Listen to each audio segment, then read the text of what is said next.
তো দেখো অন্নপূর্ণা ঠাকুর দেখতে চলে এসেছি। তো আজকে অষ্টমীর পুজো, তো সকালবেলাও পুজো হয়েছে আর এখন সন্ধেবেলা সন্ধ্যা আরতি হচ্ছিল। তো ঠাকুর দেখে চলে এসেছি আর এই যে দেখো প্রসাদ দিয়েছে, একটা শসা, দুটো মিষ্টি আর একটা কাঁঠালি কলা। তো এটা প্রসাদ দিয়ে দিয়েছে।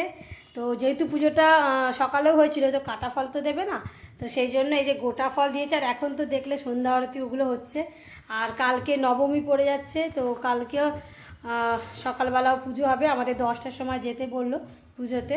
তো এই যে দেখো প্রসাদটা দিয়েছে, তারপর আমরা প্রসাদটা খাবো। আর তোমার তোমার কেমন লাগলো বলো? ভালো লেগেছে। আর নবমীও আছে কালকে, আর দশমীও আছে। আর বিসর্জন হবে সোমবার দিন, মানে কালকে তো রবিবার, পরশু দিনকে বিসর্জন হবে। তো তোমার আনন্দ লেগেছে তো ঠাকুর দেখে? হ্যাঁ, ঠাকুরটা কি বড় আর কি সুন্দর দেখতে, তো খুবই ভালো লেগেছে। তো এই দেখো আমরা দুটো দুটো তিনটে ছবিও তুলে নিয়েছি। জয় মা অন্নপূর্ণার জয়। জয় মা অন্নপূর্ণার জয়। বলো জয় মা অন্নপূর্ণার জয়। জয় মা অন্নপূর্ণার জয়। অন্নপূর্ণা মার জয়। জয় মা অন্নপূর্ণার জয়। প্রসাদ খাচ্ছি আমরা এখন।